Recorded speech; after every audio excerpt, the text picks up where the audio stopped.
श्रीगणेशाय नमः। अथ श्री दामोदराष्टकम्। दामोदराय कृष्णाय करे वंशीधराय च उदरे दामबद्धाय बालकृष्णाय ते नमः।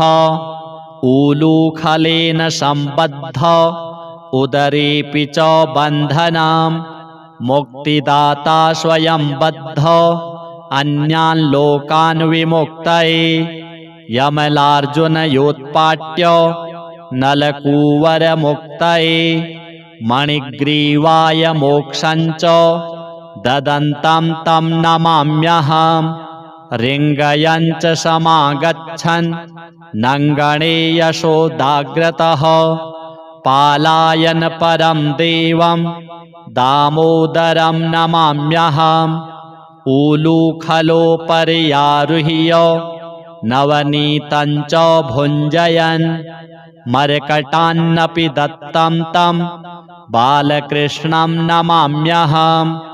दधिभाण्डं खण्डयित्वा पलायित्वा गतोऽन्यतः नवनीतं चौरकं तं दामोदरं नमाम्यहम्। दामोदरेति नामस्तु लोकान्मुक्तिप्रदायकम् तेन तं संस्मरेन्नित्यं भवबन्धविमुक्तये। यशोदायष्टिकां धृत्वा भीषयन्ती भयापहम् भयभीताय कृष्णाय दामोदराय ते नमः।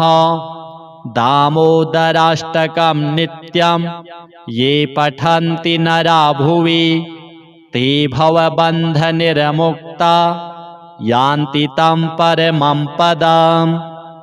अथ श्री तुलसी स्तोत्रम्। जगद्धात्री नमस्तुभ्यं विष्णोश्च प्रियवल्लभे यतो ब्रह्मादयो देवाः सृष्टिस्थित्यन्तकारिणः।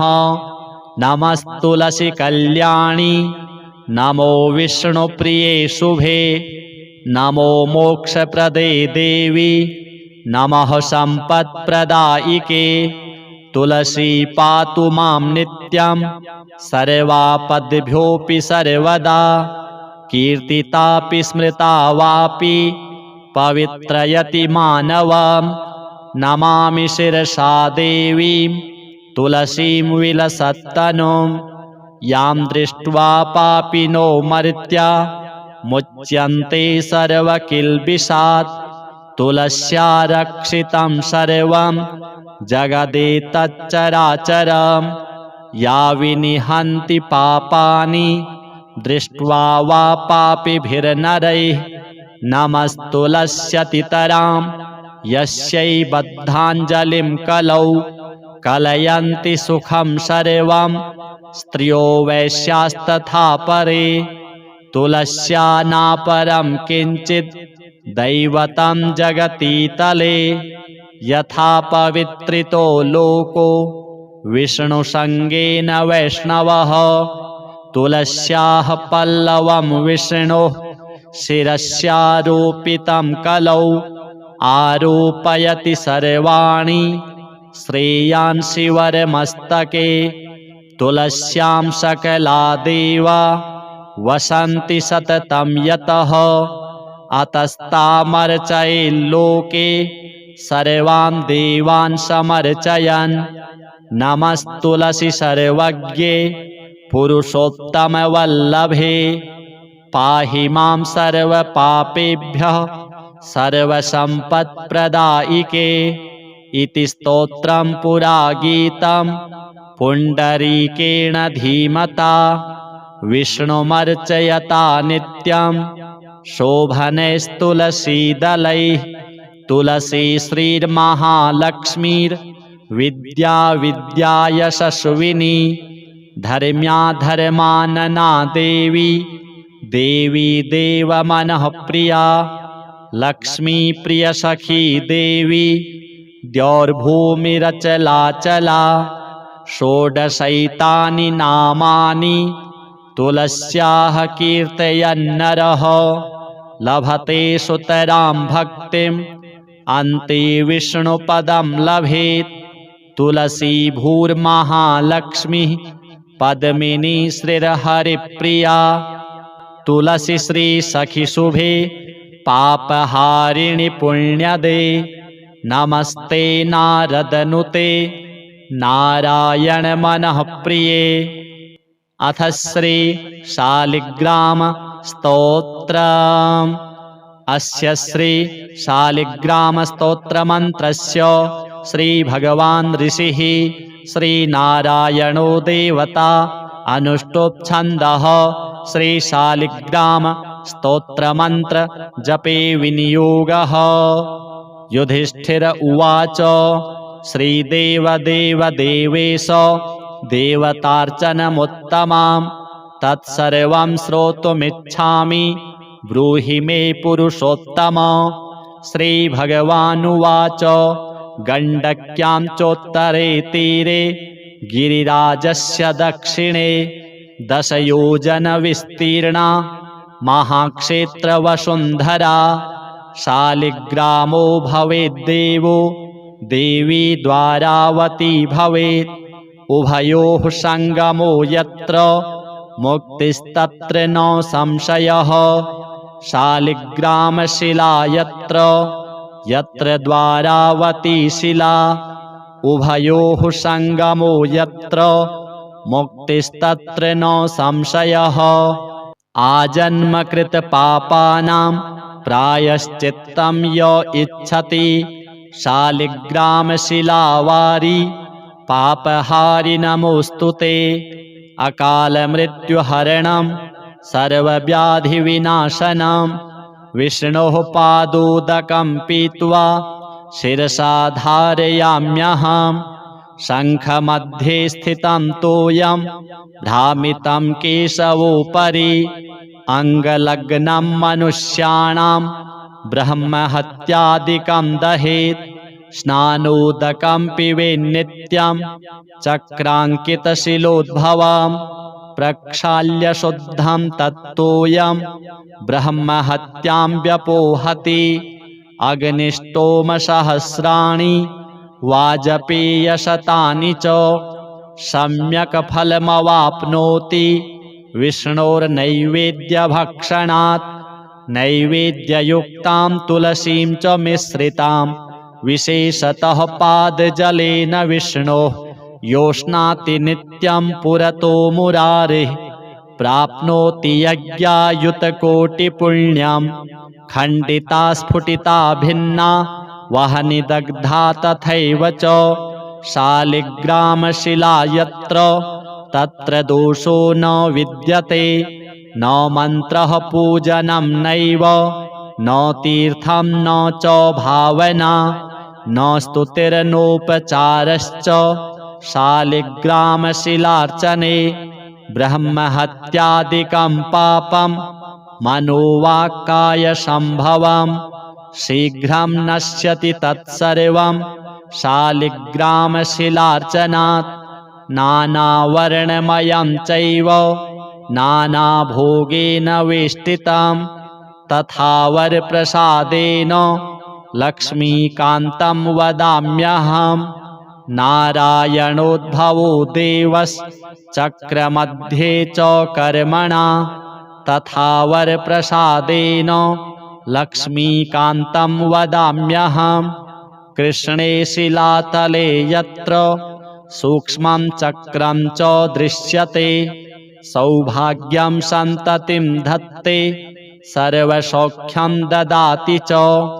वासुदेवस्य चिह्नानि दृष्ट्वा पापैः प्रमुच्यते। श्रीधरः सूकरे वामे हरितवर्णस्तु दृश्यते। वराहरूपिणं देवं कूर्माङ्गैरपि चिह्नितं गोपदं तत्र दृश्येत वाराहं वामनं तथा।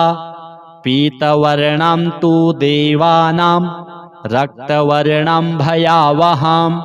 नारसिंहो भवेद्देवो मोक्षदं च प्रकीर्तितं शङ्खचक्रगदाकूर्मः शङ्खो यत्र प्रदृश्यते शङ्खवर्णस्य देवानां वामे देवस्य लक्षणम् दामोदरं तथा स्थूलं मध्ये चक्रं प्रतिष्ठितं पूर्णद्वारेण संकीर्णा पीतरेखा च दृश्यते छत्राकारे भवेद्राज्यं वर्तुले च महाश्रियः कपटे च महादुःखं शूलाग्रे तूरणं ध्रुवं ललाटे शेषभोगस्तु शिरोपरि सुकाञ्चनं चक्रकाञ्चनवर्णानां वामदेवस्य लक्षणं वामपार्श्वे च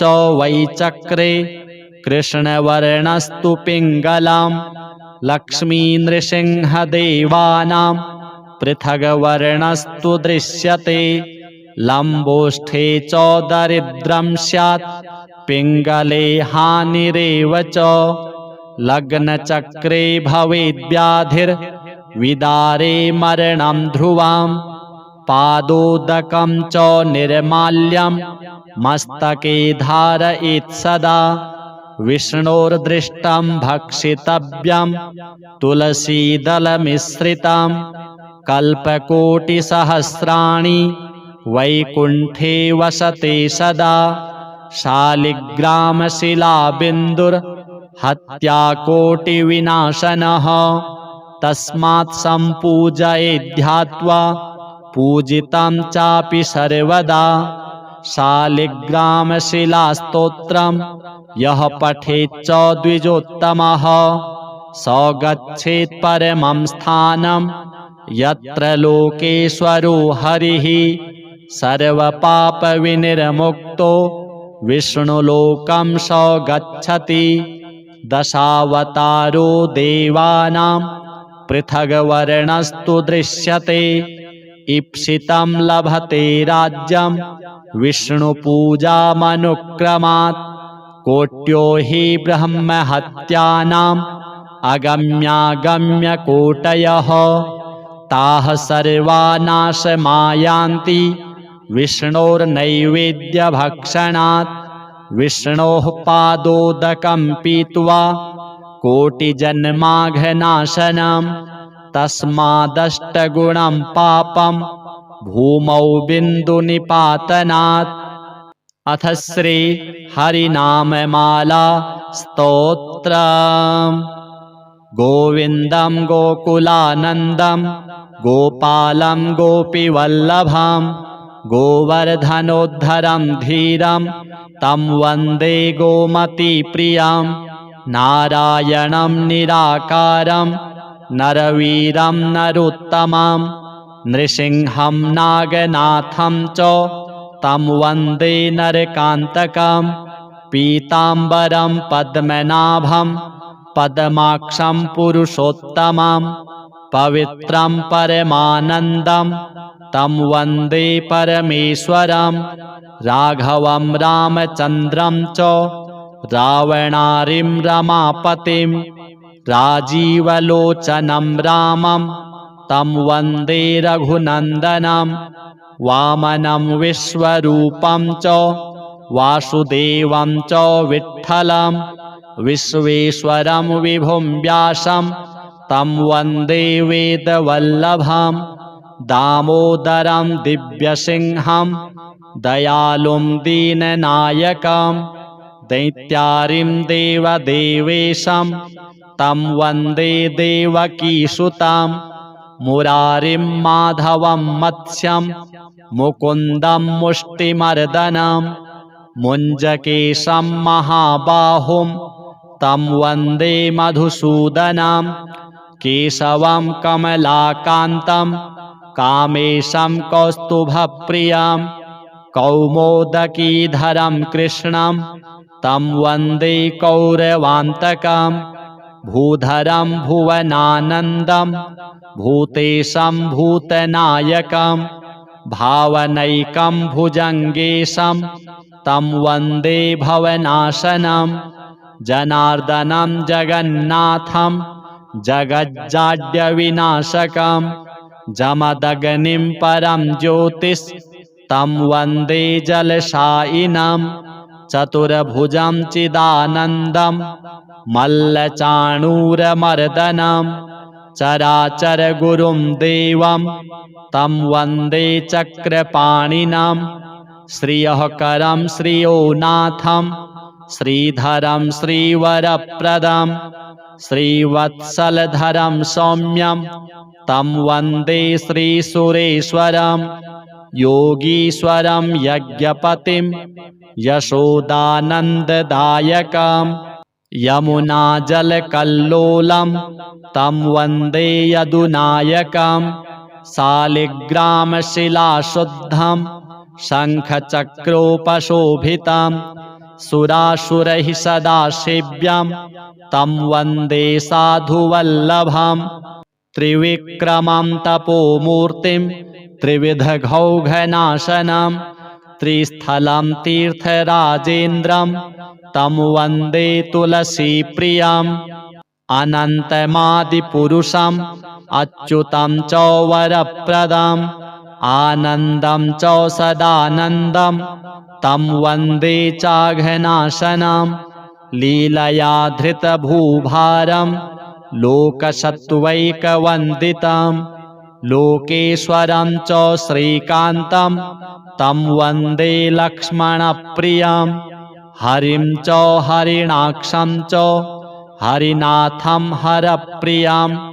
हलायुधसहायं च तं वन्दे हनुमत्पतिं हरिनामकृतामाला पवित्रा पापनाशिनी बलिराजेन्द्रेण चोक्ता कण्ठे धार्या प्रयत्नतः।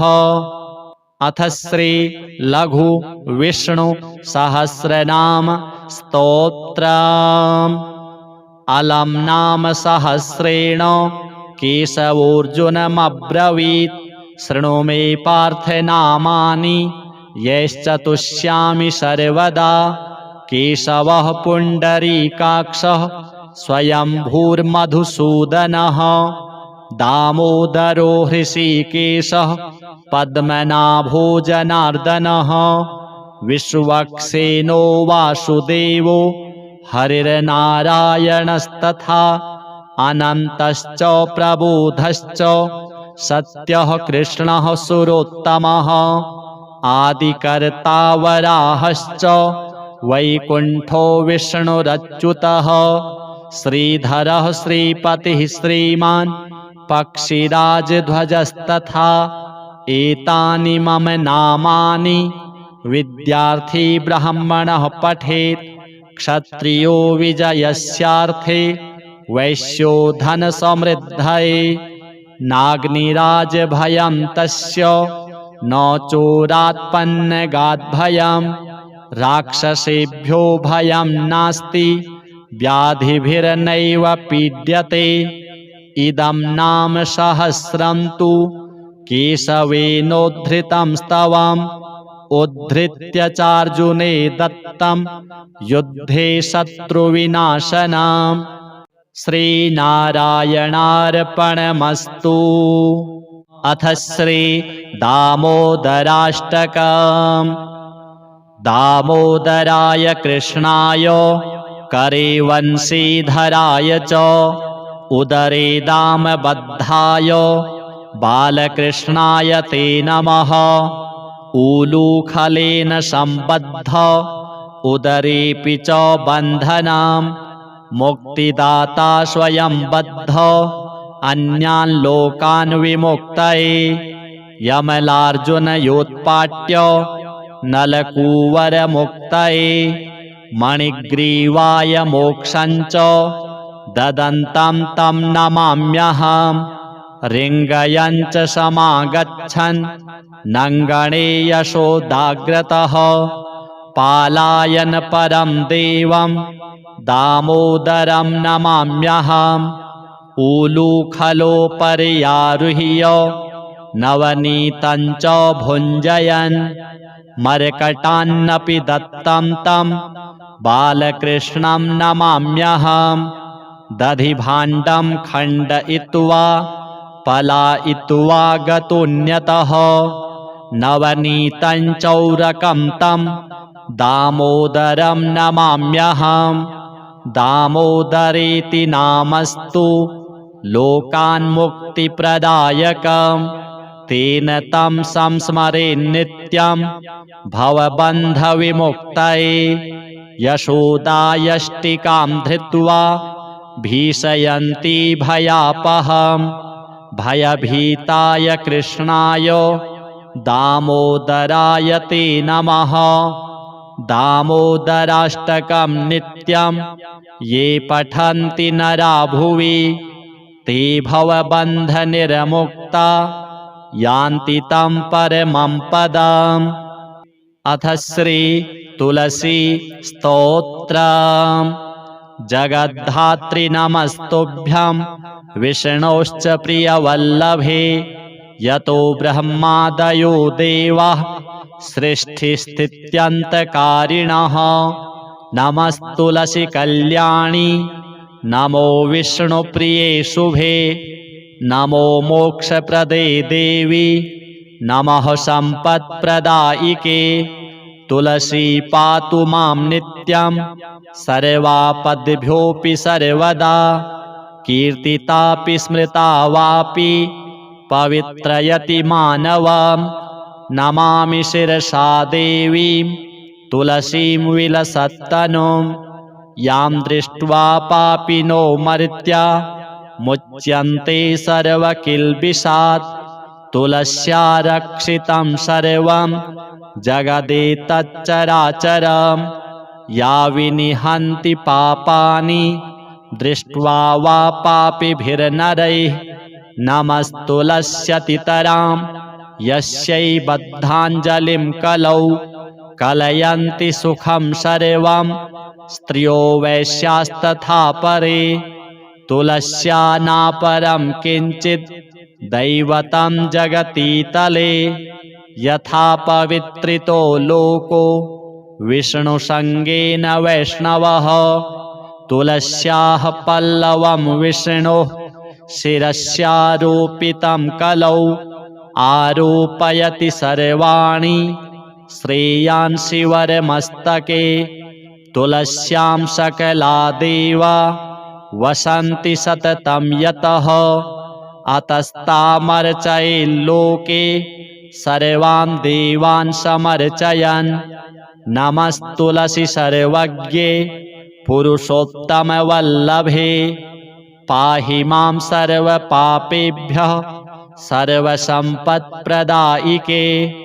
इति स्तोत्रं पुरा गीतं पुण्डरीकेण धीमता। विष्णुमर्चयता नित्यं शोभनैस्तुलसीदलैः। तुलसी श्रीर्महालक्ष्मीर्विद्या विद्यायशस्विनी। धर्म्या धर्मानना देवी देवी देवमनःप्रिया। लक्ष्मी प्रियसखी देवी द्यौर्भूमिरचलाचला। षोडशैतानि नामानि तुलस्याः कीर्तयन्नरः। लभते सुतरां भक्तिम् अन्ते विष्णुपदं लभेत्। तुलसी भूर्महालक्ष्मीः पद्मिनी श्रीर्हरिप्रिया। तुलसी श्री सखी शुभे पापहारिणि पुण्यदे।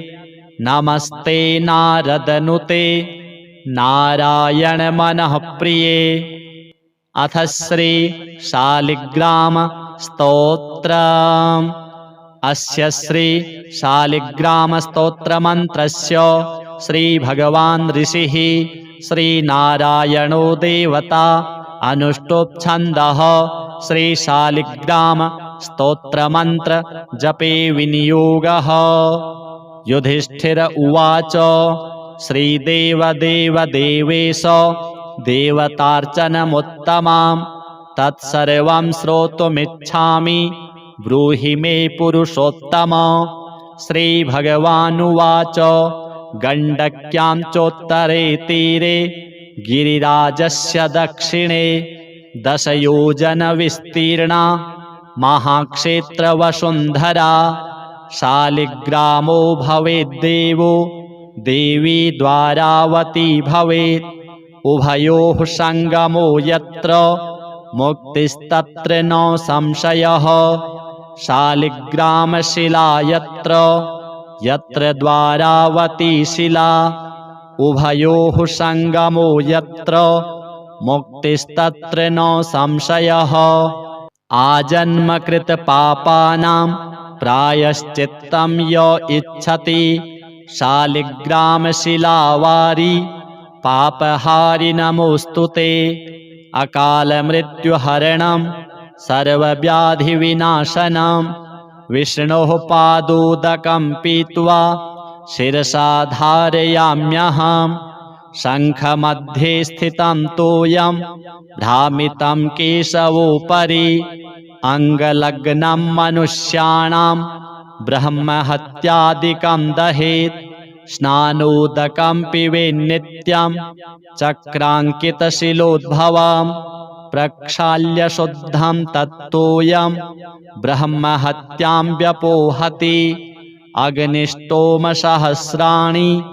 वाजपेयशतानि च सम्यक् फलमवाप्नोति विष्णोर्नैवेद्यभक्षणात् नैवेद्ययुक्तां तुलसीं च मिश्रितां विशेषतः पादजलेन विष्णोः योष्णाति नित्यं पुरतो मुरारिः प्राप्नोति यज्ञायुतकोटिपुण्यं खण्डिता स्फुटिता भिन्ना वहनि दग्धा तथैव च शालिग्रामशिला यत्र तत्र दोषो न विद्यते न मन्त्रः पूजनं नैव न तीर्थं न च भावना न स्तुतिर्नोपचारश्च शालिग्रामशिलार्चने ब्रह्महत्यादिकं पापं मनोवाक्कायसम्भवं शीघ्रं नश्यति तत्सर्वं शालिग्रामशिलार्चनात् नानावर्णमयं चैव नानाभोगेन वेष्टितं तथा वरप्रसादेन लक्ष्मीकान्तं वदाम्यहं नारायणोद्भवो देवश्चक्रमध्ये च कर्मणा तथा वरप्रसादेन लक्ष्मीकान्तं वदाम्यहं कृष्णे शिलातले यत्र सूक्ष्मं चक्रं च दृश्यते सौभाग्यं सन्ततिं धत्ते सर्वसौख्यं ददाति च वासुदेवस्य चिह्नानि दृष्ट्वा पापैः प्रमुच्यते श्रीधरः सुकरे वामे हरितवर्णस्तु दृश्यते वराहरूपिणं देवं कूर्माङ्गैरपि चिह्नितं गोपदं तत्र दृश्येत वाराहं वामनं तथा पीतवर्णं तु देवानां रक्तवर्णं भयावहं नारसिंहो भवेद्देवो मोक्षदं च प्रकीर्तितं शङ्खचक्रगदाकूर्मः शङ्खो यत्र प्रदृश्यते शङ्खवर्णस्य देवानां वामे देवस्य लक्षणं दामोदरं तथा स्थूलं मध्ये चक्रं प्रतिष्ठितं पूर्णद्वारेण संकीर्णा पीतरेखा च दृश्यते छत्राकारे भवेद्राज्यं वर्तुले च महाश्रियः कपटे च महादुःखं शूलाग्रे तूरणं ध्रुवं ललाटे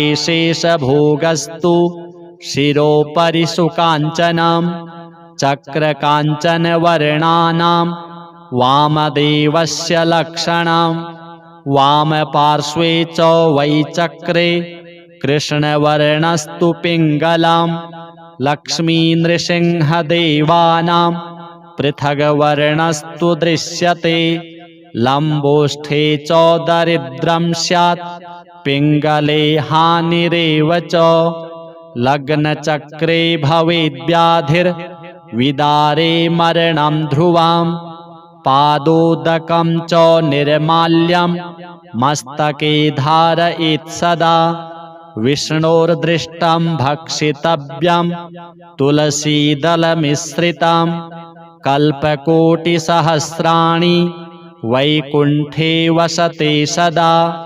शालिग्रामशिलाबिन्दुर्हत्याकोटिविनाशनः तस्मात् सम्पूजयेद्ध्यात्वा पूजितं चापि सर्वदा शालिग्रामशिलास्तोत्रं यः पठेच्च द्विजोत्तमः स गच्छेत् परमं स्थानं यत्र लोकेश्वरो हरिः सर्वपापविनिर्मुक्तो विष्णुलोकं स गच्छति दशावतारो देवानां पृथग्वर्णस्तु दृश्यते ईप्सितं लभते राज्यं विष्णुपूजामनुक्रमात्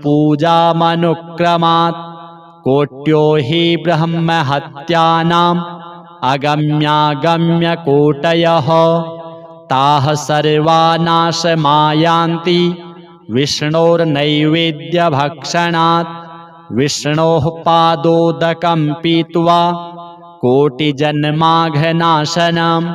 तस्मादष्टगुणं पापं भूमौ बिन्दुनिपातनात् अथ श्री हरिनाममाला स्तोत्रम् गोविन्दं गोकुलानन्दं गोपालं गोपीवल्लभं गोवर्धनोद्धरं धीरं तं वन्दे गोमतीप्रियं नारायणं निराकारं नरवीरं नरोत्तमं नृसिंहं नागनाथं च तं वन्दे नरकान्तकं पीताम्बरं पद्मनाभं पद्माक्षं पुरुषोत्तमं पवित्रं परमानन्दं तं वन्दे परमेश्वरं राघवं रामचन्द्रं च रावणारिं रमापतिं राजीवलोचनं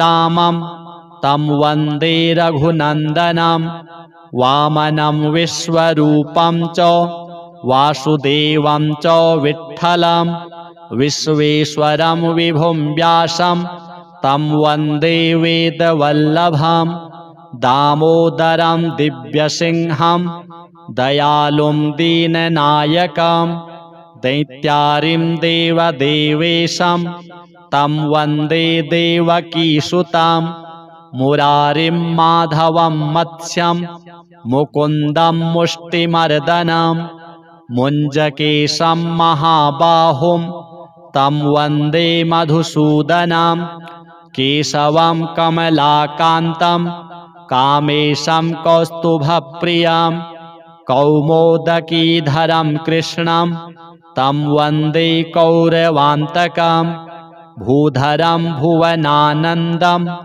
भूतेशं भूतनायकं भावनैकं भुजङ्गेशं तं वन्दे भवनाशनं जनार्दनं जगन्नाथं जगज्जाड्यविनाशकं जमदग्निं परं ज्योतिस् तं वन्दे जलशायिनं चतुर्भुजं चिदानन्दं मल्लचाणूरमर्दनं चराचरगुरुं देवं तं वन्दे चक्रपाणिनं श्रियःकरं श्रियोनाथं श्रीधरं श्रीवरप्रदं श्रीवत्सलधरं सौम्यं तं वन्दे श्रीसुरेश्वरं योगीश्वरं यज्ञपतिं यशोदानन्ददायकं यमुनाजलकल्लोलं तं वन्दे यदुनायकं शालिग्रामशिलाशुद्धं शङ्खचक्रोपशोभितं सुरासुरैः सदा सेव्यं तं वन्दे साधुवल्लभं त्रिविक्रमं तपोमूर्तिं त्रिविधघौघनाशनं त्रिस्थलं तीर्थराजेन्द्रं तं वन्दे तुलसीप्रियं अनन्तमादिपुरुषम् अच्युतं च वरप्रदम् आनन्दं च सदानन्दं तं वन्दे चाघनाशनं लीलया धृतभूभारं लोकसत्त्वैकवन्दितं लोकेश्वरं च श्रीकान्तं तं वन्दे लक्ष्मणप्रियं हरिं च हरिणाक्षं च हरिनाथं हरप्रियं हलायुधसहायं च तं वन्दे हनुमत्पतिं हरिनामकृता माला पवित्रा पापनाशिनी बलिराजेन्द्रेण चोक्ता कण्ठे धार्या प्रयत्नतः। अथ श्री लघु विष्णु सहस्रनाम स्तोत्रम्। अलम् नाम सहस्रेण केशवोऽर्जुनमब्रवीत् शृणु मे पार्थ नामानि यैश्चतुष्यामि सर्वदा। केशवः पुण्डरीकाक्षः स्वयंभूर्मधुसूदनः दामोदरो हृषीकेशः पद्मनाभो जनार्दनः विश्वक्सेनो वासुदेवो हरिर्नारायणस्तथा अनन्तश्च प्रबोधश्च सत्यः कृष्णः सुरोत्तमः आदिकर्ता वराहश्च वैकुण्ठो विष्णुरच्युतः श्रीधरः श्रीपतिः श्रीमान् पक्षिराजध्वजस्तथा एतानि मम नामानि विद्यार्थी ब्राह्मणः पठेत् क्षत्रियो विजयस्यार्थे वैश्यो धनसमृद्धये नाग्निराजभयं तस्य न चोरात्पन्नगाद्भयं राक्षसेभ्यो भयं नास्ति व्याधिभिर्नैव पीड्यते इदं नाम सहस्रं तु केशवेनोद्धृतं स्तवम् उद्धृत्य चार्जुने दत्तं युद्धे शत्रुविनाशनम्। श्रीनारायणार्पणमस्तु। अथ श्री दामोदराष्टकम्। दामोदराय कृष्णाय करे वंशीधराय च उदरे दामबद्धाय बालकृष्णाय ते नमः। ऊलूखलेन सम्बद्ध उदरेऽपि च बन्धनं मुक्तिदाता स्वयं बद्ध अन्यान् लोकान् विमुक्तये यमलार्जुनयोत्पाट्य नलकूवरमुक्तये मणिग्रीवाय मोक्षं च ददन्तं तं नमाम्यहम्।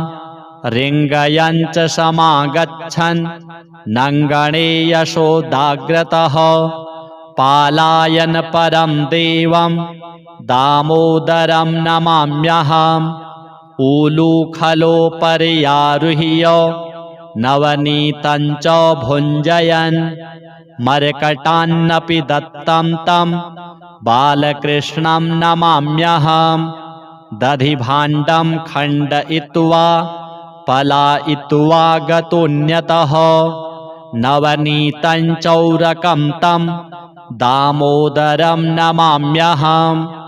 दामोदरेति नामस्तु लोकान्मुक्तिप्रदायकं तेन तं संस्मरेन्नित्यं भवबन्धविमुक्तये। यशोदायष्टिकां धृत्वा भीषयन्ती भयापहं भयभीताय कृष्णाय दामोदराय ते नमः। दामोदराष्टकं नित्यं ये पठन्ति नरा भुवि ते भवबन्धनिर्मुक्ता यान्ति तं परमं पदम्। अथ श्री तुलसी स्तोत्रम्। जगद्धात्री नमस्तुभ्यं विष्णोश्च प्रियवल्लभे यतो ब्रह्मादयो देवाः सृष्टिस्थित्यन्तकारिणः। नमस्तुलसी कल्याणी नमो विष्णुप्रिये शुभे नमो मोक्षप्रदे देवी नमः सम्पत्प्रदायिके तुलसी पातु मां नित्यं सर्वापद्भ्योऽपि सर्वदा कीर्तितापि स्मृता वापि पवित्रयति मानवं नमामि शिरसा देवीं तुलसीं विलसत्तनुं यां दृष्ट्वा पापिनो मर्त्या मुच्यन्ते सर्वकिल्बिषात् तुलस्या रक्षितं सर्वं जगदेतच्चराचरं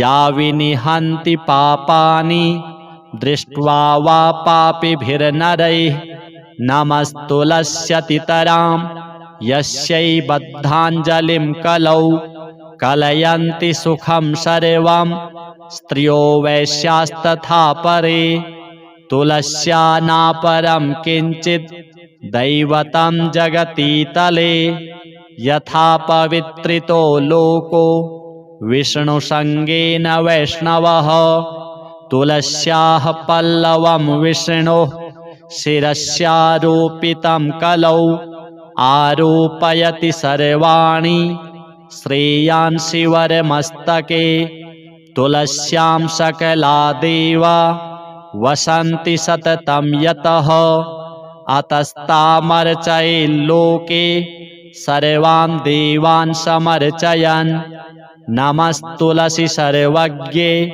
पुरुषोत्तमवल्लभे पाहि मां सर्वपापेभ्यः सर्वसम्पत्प्रदायिके इति स्तोत्रं पुरा गीतं पुण्डरीकेण धीमता विष्णुमर्चयता नित्यं शोभनैस्तुलसीदलैः तुलसी श्रीर्महालक्ष्मीर्विद्या विद्यायशस्विनी धर्म्या धर्मानना देवी देवी देवमनः प्रिया लक्ष्मी प्रियसखी देवी द्यौर्भूमिरचलाचला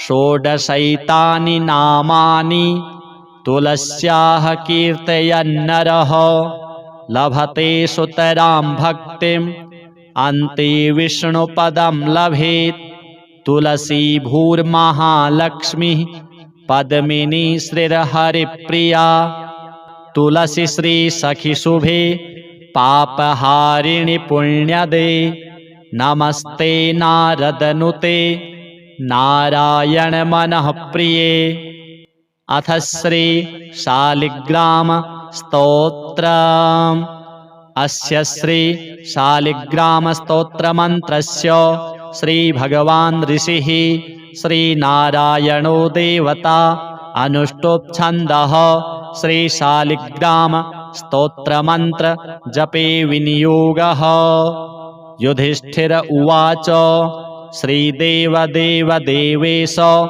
देवतार्चनमुत्तमां तत्सर्वं श्रोतुमिच्छामि ब्रूहि मे पुरुषोत्तम श्रीभगवानुवाच गण्डक्यां चोत्तरे तीरे गिरिराजस्य दक्षिणे 10 योजनविस्तीर्णा महाक्षेत्रवसुन्धरा शालिग्रामो भवेद्देवो देवी द्वारावती भवेत् उभयोः सङ्गमो यत्र मुक्तिस्तत्र न संशयः शालिग्रामशिला यत्र यत्र द्वारावती शिला उभयोः सङ्गमो यत्र मुक्तिस्तत्र न संशयः आजन्मकृतपापानां प्रायश्चित्तं य इच्छति शालिग्रामशिलावारि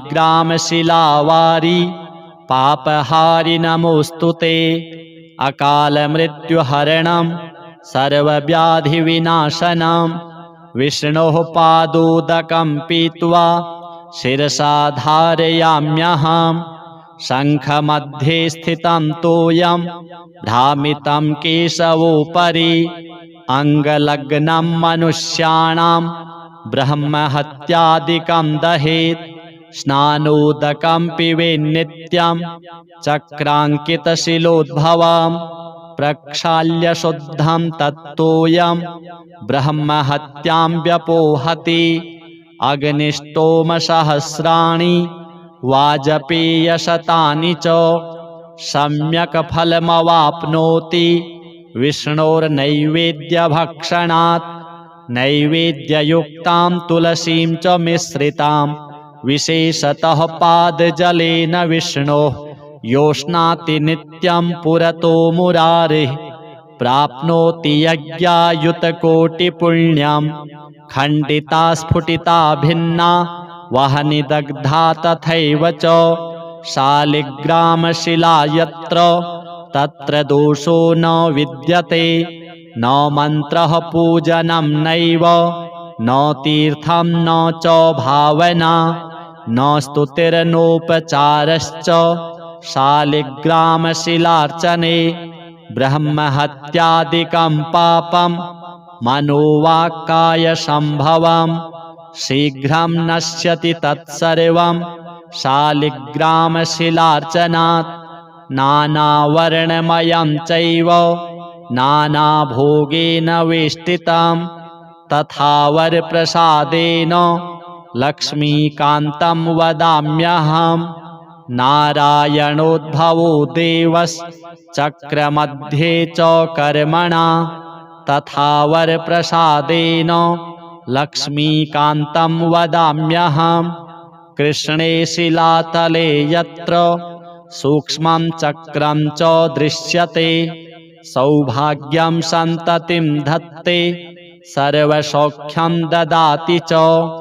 वासुदेवस्य चिह्नानि दृष्ट्वा पापैः प्रमुच्यते। श्रीधरः सूकरे वामे हरितवर्णस्तु दृश्यते। वराहरूपिणं देवं कूर्माङ्गैरपि चिह्नितं गोपदं तत्र दृश्येत वाराहं वामनं तथा। पीतवर्णं तु देवानां रक्तवर्णं भयावहं नारसिंहो भवेद्देवो मोक्षदं च प्रकीर्तितं। शङ्खचक्रगदाकूर्मः शङ्खो यत्र प्रदृश्यते शङ्खवर्णस्य देवानां वामे देवस्य लक्षणम्। दामोदरं तथा स्थूलं मध्ये चक्रं प्रतिष्ठितं पूर्णद्वारेण संकीर्णा पीतरेखा च दृश्यते। छत्राकारे भवेद्राज्यं वर्तुले च महाश्रियः कपटे च महादुःखं शूलाग्रे तूरणं ध्रुवं ललाटे शेषभोगस्तु शिरोपरि सुकाञ्चनं। चक्रकाञ्चनवर्णानां वामदेवस्य लक्षणं वामपार्श्वे च वै चक्रे कृष्णवर्णस्तु पिङ्गलं। लक्ष्मीनृसिंहदेवानां पृथग्वर्णस्तु दृश्यते।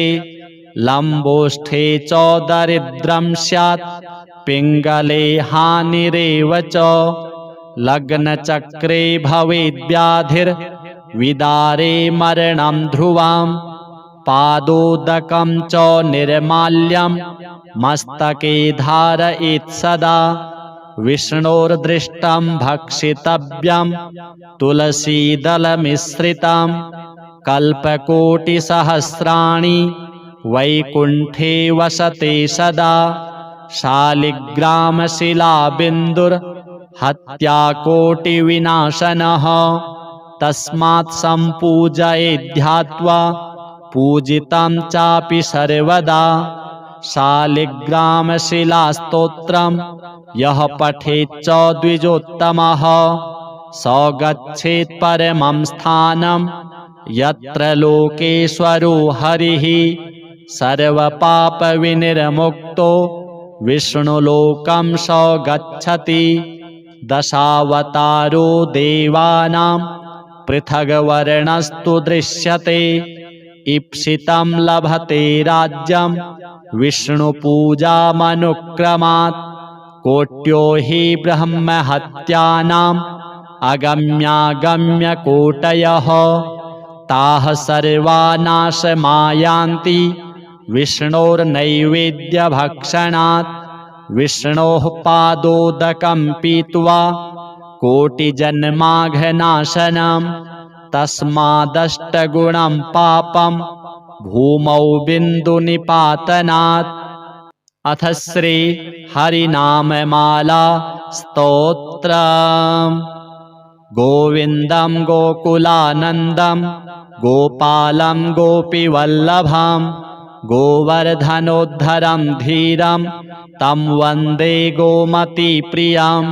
नारायणं निराकारं नरवीरं नरोत्तमं नृसिंहं नागनाथं च तं वन्दे नरकान्तकं। पीताम्बरं पद्मनाभं पद्माक्षं पुरुषोत्तमं पवित्रं परमानन्दं तं वन्दे परमेश्वरं।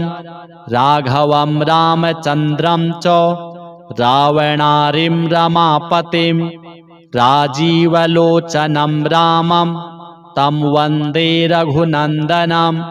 वामनं विश्वरूपं च वासुदेवं च विठ्ठलं विश्वेश्वरं विभुं व्यासं तं वन्दे वेदवल्लभं।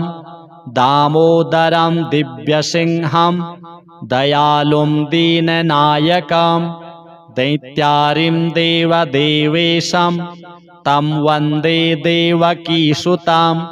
मुरारिं माधवं मत्स्यं मुकुन्दं मुष्टिमर्दनं मुञ्जकेशं महाबाहुं तं वन्दे मधुसूदनं।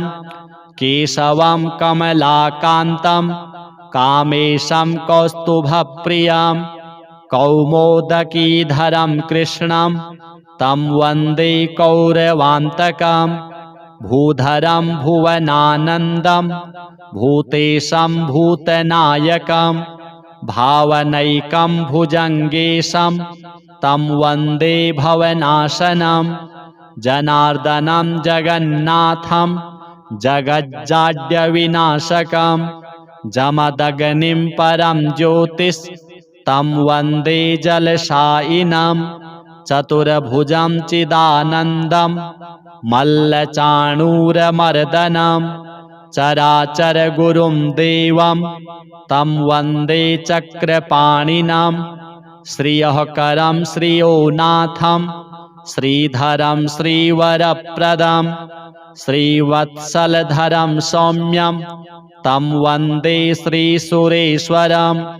योगीश्वरं यज्ञपतिं यशोदानन्ददायकं यमुनाजलकल्लोलं तं वन्दे यदुनायकं। शालिग्रामशिलाशुद्धं शङ्खचक्रोपशोभितं सुरासुरैः सदा सेव्यं तं वन्दे साधुवल्लभं। त्रिविक्रमं तपोमूर्तिं त्रिविधघौघनाशनं त्रिस्थलं तीर्थराजेन्द्रं तं वन्दे तुलसीप्रियम्। अनन्तमादिपुरुषम् अच्युतं च वरप्रदम् आनन्दं च सदानन्दं तं वन्दे चाघनाशनं। लीलया धृतभूभारं लोकसत्त्वैकवन्दितं लोकेश्वरं च श्रीकान्तं तं वन्दे लक्ष्मणप्रियं।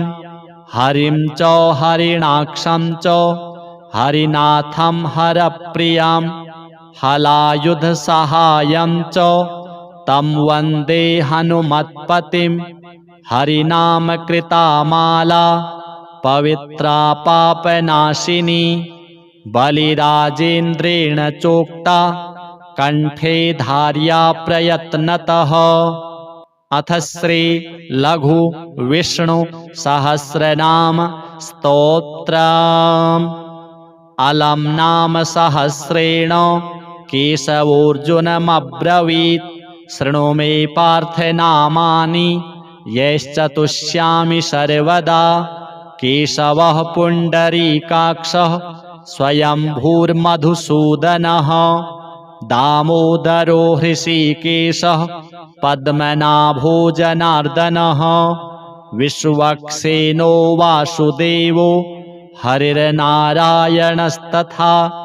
अनन्तश्च प्रबोधश्च सत्यः कृष्णः सुरोत्तमः आदिकर्ता वराहश्च वैकुण्ठो विष्णुरच्युतः श्रीधरः श्रीपतिः श्रीमान् पक्षिराजध्वजस्तथा एतानि मम नामानि विद्यार्थी ब्राह्मणः पठेत् क्षत्रियो विजयस्यार्थे वैश्यो धनसमृद्धये नाग्निराजभयं तस्य न चोरात्पन्नगाद्भयं राक्षसेभ्यो भयं नास्ति व्याधिभिर्नैव पीड्यते इदं नाम सहस्रं तु केशवेनोद्धृतं स्तवम् उद्धृत्य चार्जुने दत्तं युद्धे शत्रुविनाशनम्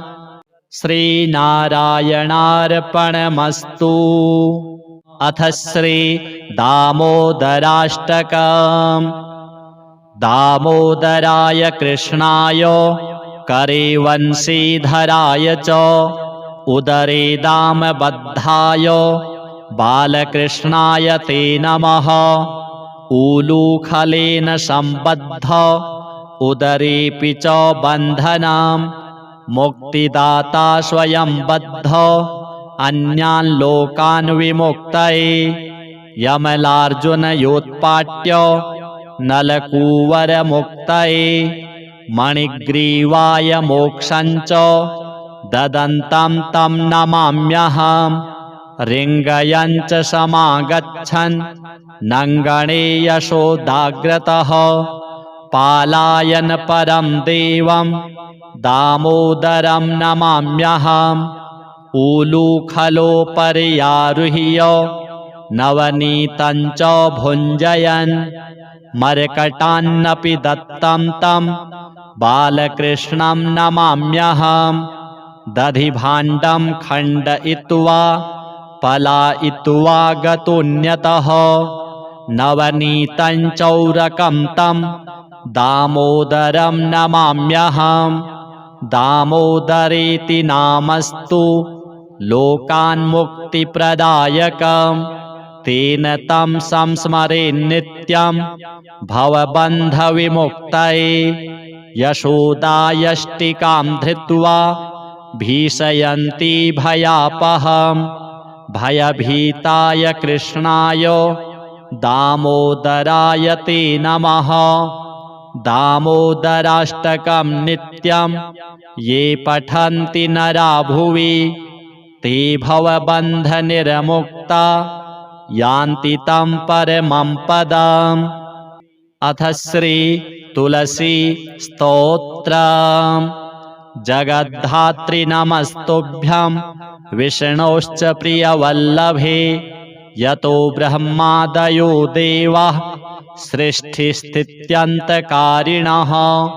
नमस्तुलसी कल्याणी नमो विष्णुप्रिये शुभे नमो मोक्षप्रदे देवी नमः सम्पत्प्रदायिके।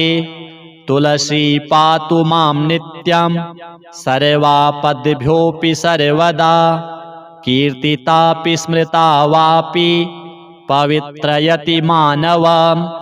नमामि शिरसा देवीं तुलसीं विलसत्तनुं यां दृष्ट्वा पापिनो मर्त्या मुच्यन्ते सर्वकिल्बिषात्। तुलस्या रक्षितं सर्वं जगदेतच्चराचरं या विनिहन्ति पापानि दृष्ट्वा वा पापिभिर्नरैः। नमस्तुलस्यतितरां यस्यै बद्धाञ्जलिं कलौ कलयन्ति सुखं सर्वं स्त्रियो वैश्यास्तथा परे।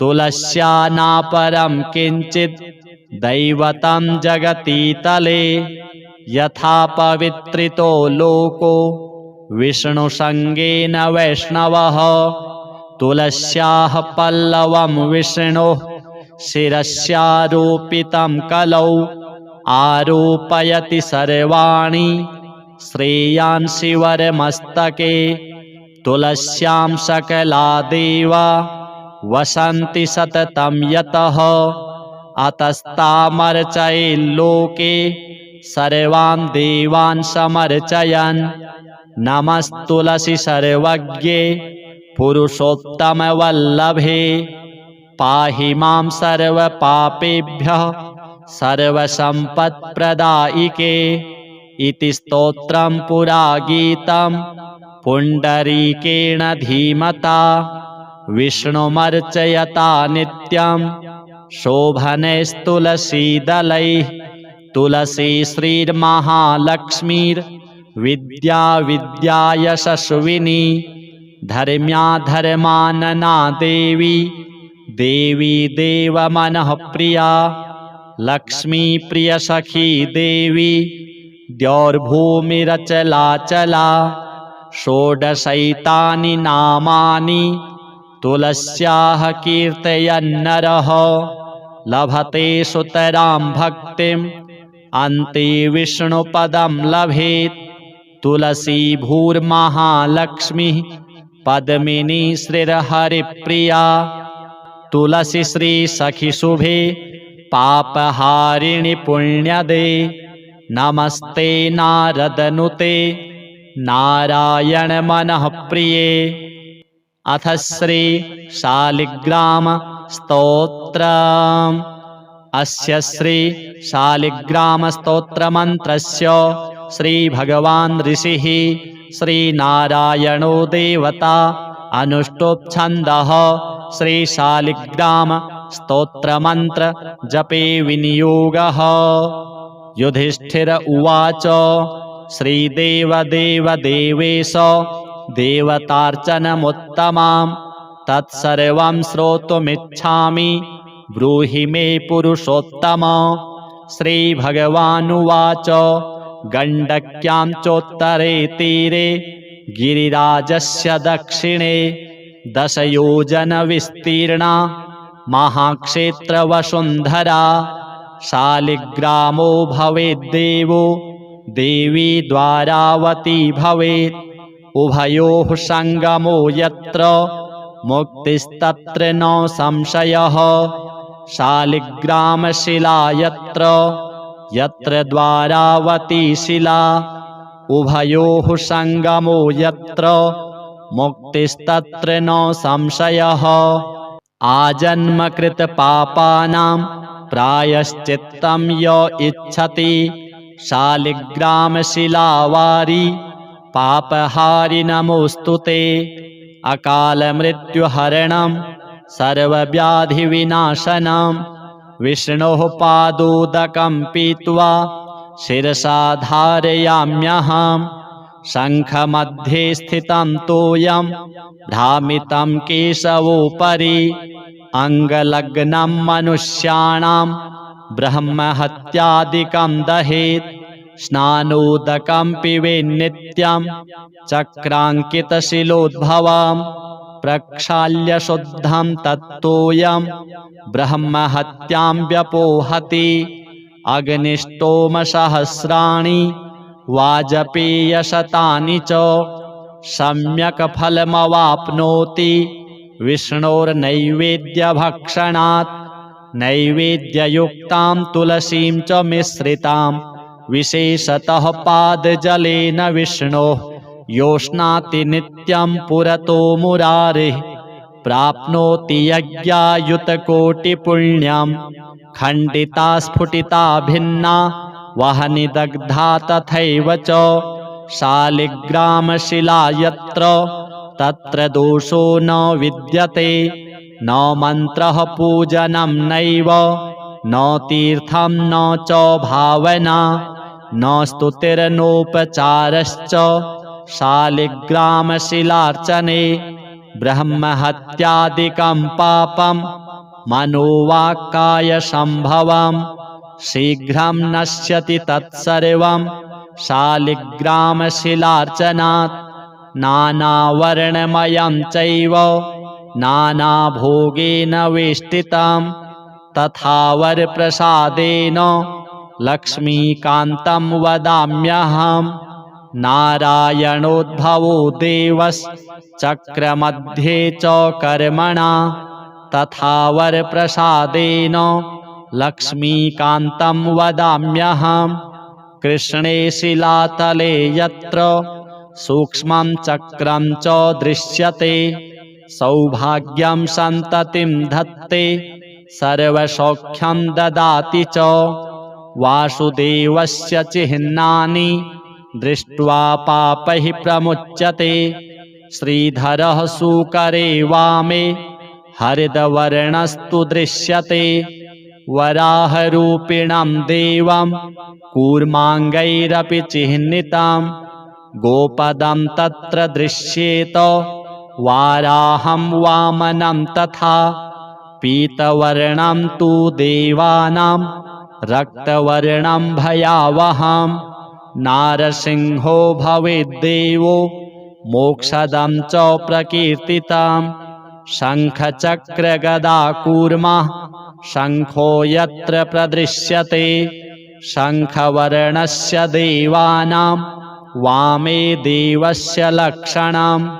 दामोदरं तथा स्थूलं मध्ये चक्रं प्रतिष्ठितं पूर्णद्वारेण संकीर्णा पीतरेखा च दृश्यते।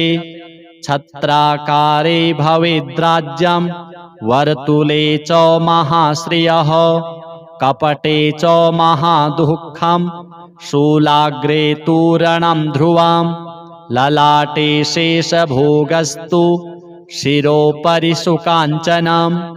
चक्रकाञ्चनवर्णानां वामदेवस्य लक्षणं वामपार्श्वे च वै चक्रे कृष्णवर्णस्तु पिङ्गलं।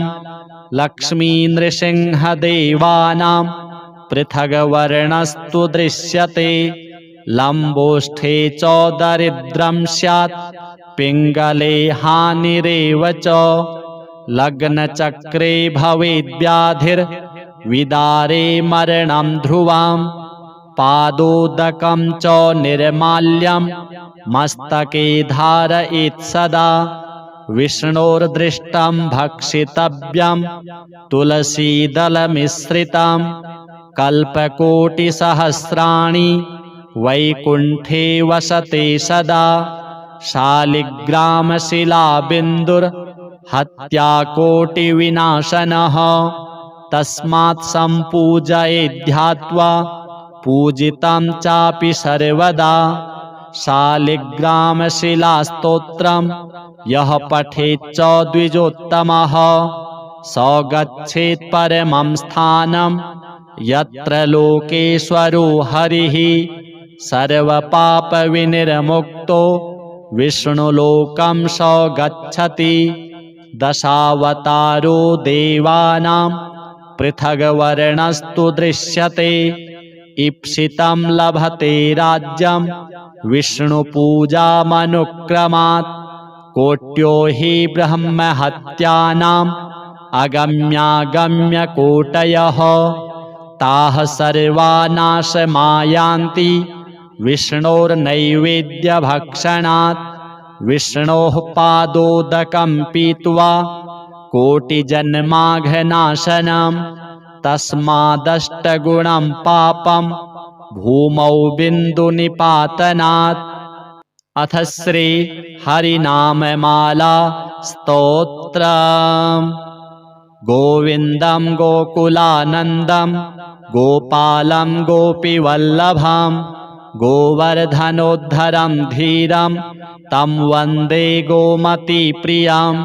नारायणं निराकारं नरवीरं नरोत्तमं नृसिंहं नागनाथं च तं वन्दे नरकान्तकं। पीताम्बरं पद्मनाभं पद्माक्षं पुरुषोत्तमं पवित्रं परमानन्दं तं वन्दे परमेश्वरं। राघवं रामचन्द्रं च रावणारिं रमापतिं राजीवलोचनं रामं तं वन्दे रघुनन्दनं वामनं विश्वरूपं च वासुदेवं च विठ्ठलं विश्वेश्वरं विभुं व्यासं तं वन्दे वेदवल्लभं दामोदरं दिव्यसिंहं दयालुं दीननायकं दैत्यारिं देवदेवेशं तं वन्दे देवकीसुतं मुरारिं माधवं मत्स्यं मुकुन्दं मुष्टिमर्दनं मुञ्जकेशं महाबाहुं तं वन्दे मधुसूदनं केशवं कमलाकान्तं कामेशं कौस्तुभप्रियं कौमोदकीधरं कृष्णं तं वन्दे कौरवान्तकं भूधरं भुवनानन्दं भूतेशं भूतनायकं भावनैकं भुजङ्गेशं तं वन्दे भवनाशनं जनार्दनं जगन्नाथं जगज्जाड्यविनाशकं जमदग्निं परं ज्योतिस् तं वन्दे जलशायिनं चतुर्भुजं चिदानन्दं मल्लचाणूरमर्दनं चराचरगुरुं देवं तं वन्दे चक्रपाणिनं श्रियःकरं श्रियोनाथं श्रीधरं श्रीवरप्रदं श्रीवत्सलधरं सौम्यं तं वन्दे श्रीसुरेश्वरं योगीश्वरं यज्ञपतिं यशोदानन्ददायकं यमुनाजलकल्लोलं तं वन्दे यदुनायकं शालिग्रामशिलाशुद्धं शङ्खचक्रोपशोभितं सुरासुरैः सदा सेव्यं तं वन्दे साधुवल्लभं त्रिविक्रमं तपोमूर्तिं त्रिविधघौघनाशनं त्रिस्थलं तीर्थराजेन्द्रं तं वन्दे तुलसीप्रियम् अनन्तमादिपुरुषम् अच्युतं च वरप्रदम् आनन्दं च सदानन्दं तं वन्दे चाघनाशनं लीलया धृतभूभारं लोकसत्त्वैकवन्दितं लोकेश्वरं च श्रीकान्तं तं वन्दे लक्ष्मणप्रियं हरिं च हरिणाक्षं च हरिनाथं हरप्रियं हलायुधसहायं च तं वन्दे हनुमत्पतिं हरिनामकृता माला पवित्रा पापनाशिनी बलिराजेन्द्रेण चोक्ता कण्ठे धार्या प्रयत्नतः। अथ श्री लघु विष्णु सहस्रनाम स्तोत्रम्। अलम नाम सहस्रेण केशवोऽर्जुनमब्रवीत् शृणु मे पार्थ नामानि यैश्चतुष्यामि सर्वदा। केशवः पुण्डरीकाक्षः स्वयंभूर्मधुसूदनः दामोदरो हृषीकेशः पद्मनाभो जनार्दनः विश्वक्सेनो वासुदेवो हरिर्नारायणस्तथा अनन्तश्च प्रबोधश्च सत्यः कृष्णः सुरोत्तमः आदिकर्ता वराहश्च वैकुण्ठो विष्णुरच्युतः श्रीधरः श्रीपतिः श्रीमान् पक्षिराजध्वजस्तथा एतानि मम नामानि विद्यार्थी ब्राह्मणः पठेत् क्षत्रियो विजयस्यार्थे वैश्यो धनसमृद्धये नाग्निराजभयं तस्य न चोरात्पन्नगाद्भयं